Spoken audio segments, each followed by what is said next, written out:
un petit gagneur d'âme. Un jeune garçon se rendit un jour auprès de son pasteur et lui demanda ce qu'il pourrait bien faire pour Jésus. Vraiment, je n'en sais rien, dit le pasteur. Tu es trop petit pour tenir une classe. Je ne sais même pas si je peux t'envoyer distribuer des prospectus. J'aurais cru, dit l'enfant, qu'il y aurait aussi du travail pour moi.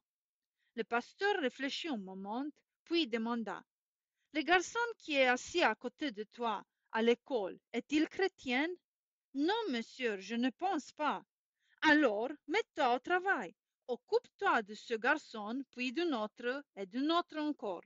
Je ne peux te dire que faire exactement, mais si tu pries, Jésus te montrera comment t'y prendre. 6 mois plus tard, une série de conférences était donnée dans cet endroit, mais le petit garçon était malade, trop malade pour s'y rendre. Son père assista à une réunion de l'après-midi et quand il revint, son fils lui demanda Neddy Smith, y était-il? Oui, mon chéri, il y était.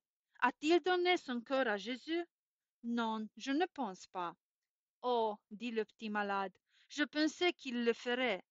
Le lendemain, le père se rendit de nouveau à la réunion. À son retour, son fils lui posa la même question et il dut lui faire la même réponse.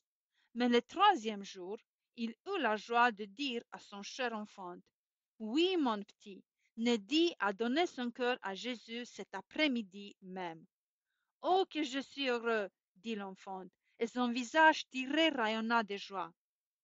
Quand ce petit garçon mourut, on trouva dans son armoire une boîte contenant la liste de tous les garçons de sa classe. Le premier était celui qui était assis près de lui. Le dernier, Neddy Smith.